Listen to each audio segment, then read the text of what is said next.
आजकल अयोध्या में रामलला के टेम्पल के लिए भूमि का समतलीकरण चल रहा है और उस समतलीकरण में बौद्ध कालीन अवशेष और भगवान बुद्ध की मूर्तियाँ, भगवान बुद्ध का धम्म चक्र आदि मिल रहे हैं। वहाँ जो भी प्राप्त हो रहा है वो बौद्ध कालीन है। इससे पता चलता है कि वो स्थान जो था वो बुद्ध विहार था। वहाँ पर कोई हिंदू मंदिर नहीं था। इस बुद्ध विहार को तो पुष्यमित्र शुंग ने तोड़ा था जब उसने वृत्ररथ की हत्या करके वो राजा बना। उसने साम्राज्य को अपने अधीन किया। तब उसने बहुत सारे बुद्ध विहार, बुद्ध स्तूप, बुद्ध चैत्य, इन सब को खंडहर में बदल दिया था। उनमें से अयोध्या का बुद्ध विहार भी है। लेकिन चूंकि इस समय सत्ता आरएसएस के सहयोगियों की है, आरएसएस की हिंदू संस्कृति को मानने वालों की है, इसलिए पूर्व सीजेआई रंजन गोगोई ने भी हिंदुओं के पक्ष में अपना निर्णय दिया और कहा कि वहाँ पर रामलला का मंदिर बनाया जा सकता है। एक तरह से ये तथ्यों के विपरीत आस्था पर आधारित निर्णय था। रंजन गोगोई ने साबित किया कि वो सुप्रीम कोर्ट के जज के लायक नहीं थे, सीजेआई के तौर पर तो थे ही नहीं। जो सीजेआई आस्था के नाम पर जजमेंट दे वो संविधान के अनुसार जजमेंट नहीं दे सकता, तथ्यों पर आधारित जजमेंट नहीं देगा। बल्कि इससे साबित होता है कि उसने जो दूसरे निर्णय उन्होंने दिए होंगे सुप्रीम कोर्ट के जज रहते हुए, वो भी बायस होंगे। अब सवाल ये पैदा होता है कि ब्राह्मण इस बात पर आमादा है कि वहाँ पर राम मंदिर बने, आरएसएस का वर्चस्व है, तो ऐसे में बौद्ध जन क्या करें? क्या बौद्धों को अपनी लड़ाई नहीं लड़नी चाहिए? क्या बौद्धों को अपने संस्कृति की रक्षा नहीं करनी चाहिए? अपने धर्म की रक्षा नहीं करनी चाहिए?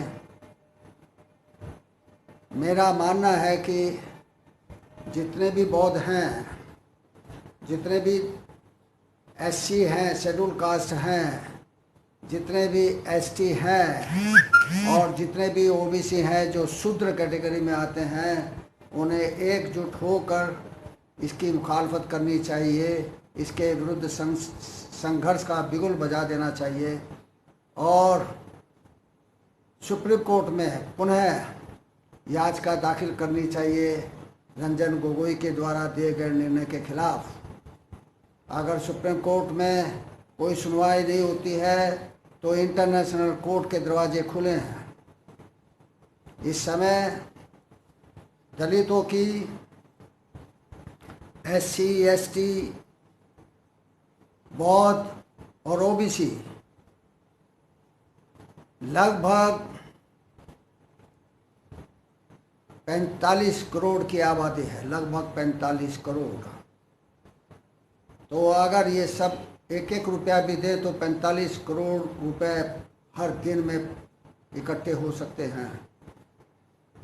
महाराष्ट्र में दलित समुदाय से, बौद्ध समुदाय से बहुत सारे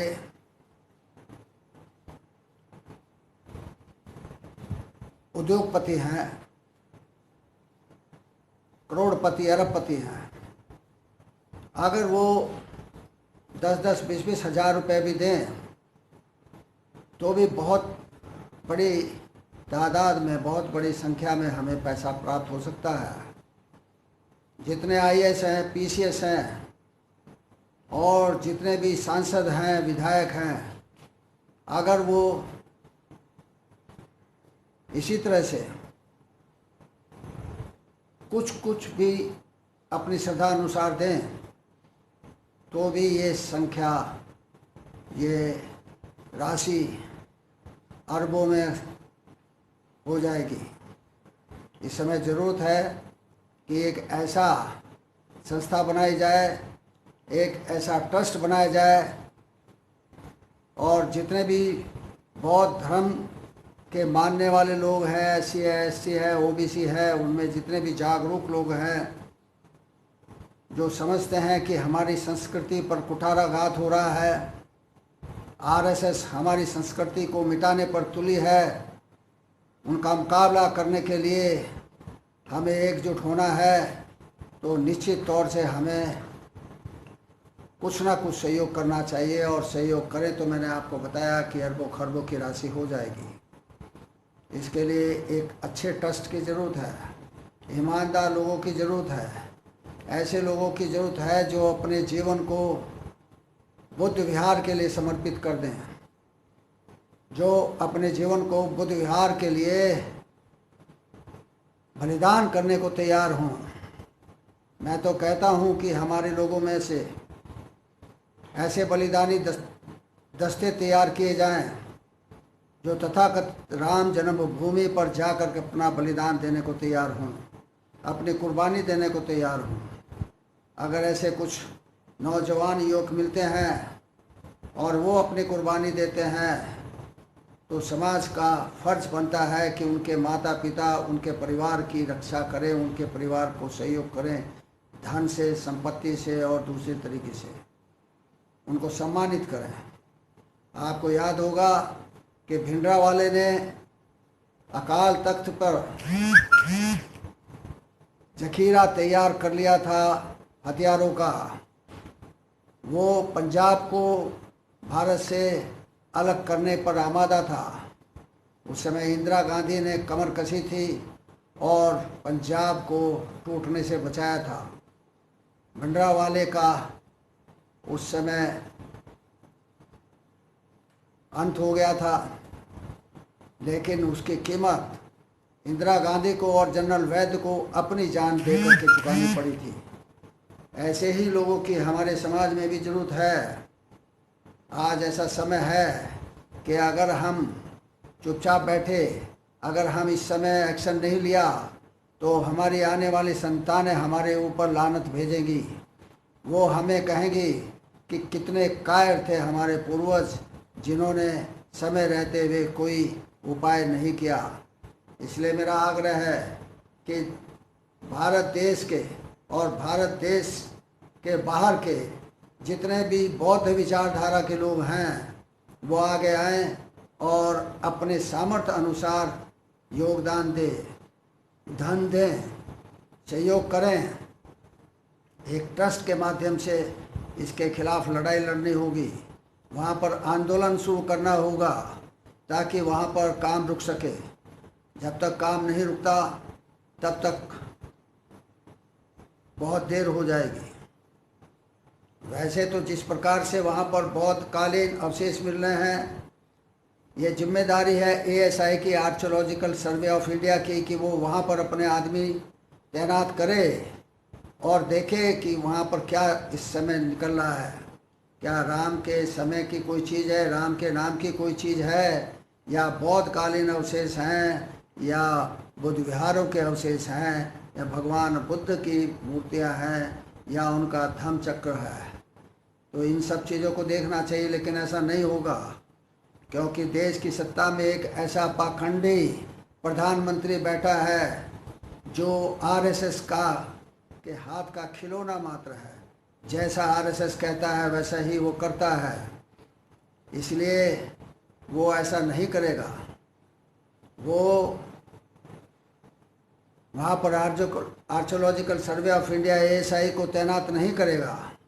तो ये जिम्मेदारी हमारी बनती है कि हम वहाँ पर जा कर के अपनी धरोहर को संभालें, अपनी धरोहर की रक्षा करें। आज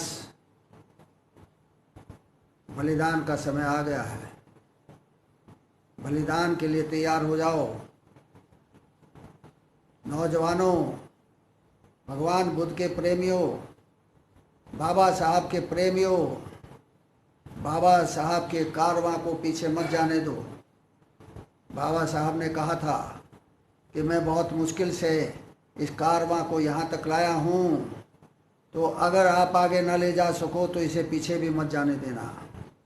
तो अगर हम बाबा साहब को मानते हैं, अगर बाबा साहब हमारे शास्त्र हैं, अगर बाबा साहब हमारे आराध्य हैं, अगर बाबा साहब हमारे तारणहार हैं, अगर हम भगवान बुद्ध को भारतीय संस्कृति का प्रतीक मानते हैं, अगर हम भगवान बुद्ध को मानवता का प्रतीक मानते हैं, अगर हम भगवान बुद्ध को एक सच्चा भगवान मानते हैं, एक सच्चा मानव मानते हैं जिसने हमारे देश में क्रांति की और उस क्रांति को विश्व तक पहुंचाया